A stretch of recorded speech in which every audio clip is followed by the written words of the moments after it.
Bonjour les amis, on se retrouve une nouvelle fois car le format que j'avais fait tout à l'heure ne me plaisait pas donc je l'avais effacé.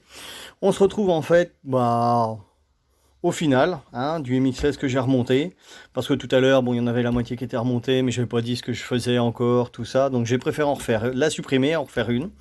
Donc voilà, le petit bloc que j'avais dit tout à l'heure une fois fini.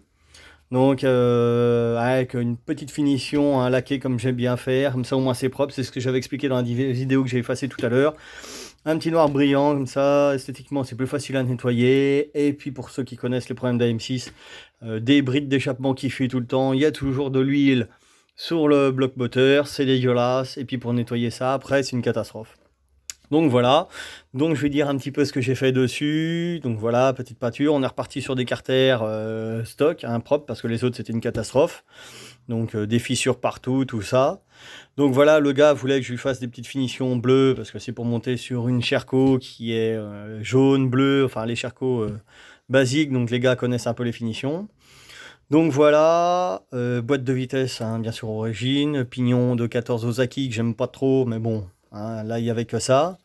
Allumage PVL, donc tout le restant, cylindre MXS, Vilo. Donc ça c'est les premiers modèles de MXS. Je sais pas où le gars il l'a trouvé, mais il date de vieux celui-là. C'est un course 45, les nouveaux sont en course 46, celui-là c'est un course 45. Donc passage des masses de Vilo, tout ça c'est impeccable là-dessus. Donc dessus, boîte à clapet, je sais plus ce que le gars il a commandé, mais je lui emmène tout à l'heure. Donc le montage, c'est pas moi qui vais le faire. Le démarrage, c'est pas moi qui vais le faire non plus, malgré que j'aimerais bien être là pour quand il va le démarrer. Mais bon, tant pis, normalement il ne devrait pas y avoir de soucis. Donc calage de celui-là, parce que c'est un PVL Polini. Donc je l'ai calé, c'est préconisé 4,55, je l'ai mis à 4,65, histoire de. Donc du coup, bien sûr, reparti sur les carters que j'ai préparés, reparti sur le cylindre que j'ai resurfacé sur le dessus puisqu'il avait pris un coup. Alors en fin de compte, le premier coup quand j'avais fait la vidéo, c'est pas un coup de marteau qu'il a pris. J'ai découvert qu'en fin de compte, le gars, quand il l'a monté, il n'avait pas centré parce qu'il y a un centreur de plot de culasse dessus. Et il n'avait pas mis le plot en face du centreur, donc il avait serré la culasse sur le plot de travers. Enfin bon, ça avait défoncé le plot, enfin c'était une catastrophe.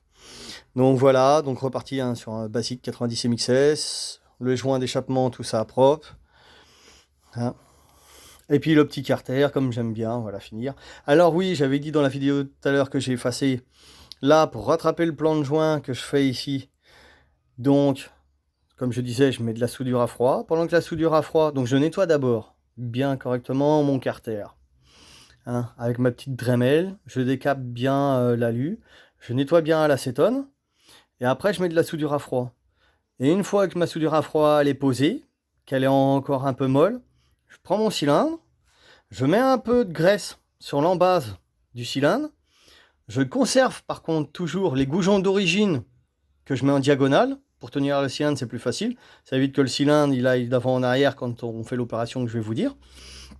J'emboîte le cylindre donc sur les goujons qui sont restés. Et du coup, ça vient écraser ma soudure à froid que j'ai mis là. Et ça vient prendre la forme. Et en mettant de la graisse, ça reste pas sur l'embase du cylindre. Et du coup, alors, si la netteté veut bien se faire, voilà. Ça me fait un petit plan de joint, comme si c'était d'origine. Et puis du coup, c'est propre, il n'y a pas de fuite. Parce que c'est vrai que sur les MXS, on gratte tellement, il ne reste plus beaucoup en épaisseur au niveau des carters de la portée. Sur les Fast aussi, je fais exactement la même chose. Les Fast ont le même problème. Enfin, c'est pas le cylindre en lui-même qui a des problèmes, mais c'est surtout les carters M6 qui ne sont pas prévus pour ça. Je fais ça. Et du coup, ça fonctionne très très bien. Alors là, il y a de la pâte à joint bleu. Alors je vois, tous ceux qui sont habitués, quand je leur fais un moteur, ils vont me faire « Ah, c'est de la pâte à joint bleu, silicone. » Non les gars, c'est de la pâte à joint bleu, ouais, mais c'est pas de la silicone. Je veux pas mettre cette merde là, ça c'est de la saloperie. C'est de la bleue ce coup-ci, mon fournisseur avait de la bleue, il avait pas de la noire que je prends d'habitude. Donc c'est de la bleue, mais c'est pas de la silicone. Donc voilà, le petit carter tout frais propre. Plus qu'à repartir, aller voir son nouveau propriétaire. D'ici une petite demi-heure, 3/4 d'heure. Je vais charger ça dans l'auto. Et puis allez hop. Il va récupérer ça, plus qu'à remonter ça. Et puis il va être content, je pense. Maintenant, il n'y a plus qu'à faire la mise en route.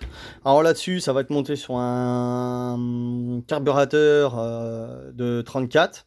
Et puis je pense pour le premier démarrage, pour pas que le gars il ait de problème, on va partir sur un Gicleur 282. Et puis après, il va redescendre. Comme je sais pas trop ce qu'il va mettre comme pot, j'y crois entendre dire qu'il allait partir sur du KRM. Donc voilà. Donc bah voilà le final, hein, le petit rendu que ça fait. Et puis bah peut-être une petite vidéo. Si je suis dans le coin là-bas, s'il la démarre ou si il m'appelle pour la régler, ou si lui-même en fait, on verra. Et puis bah, la prochaine vidéo devrait pas tarder à arriver, hein. Ça va être sur un 80,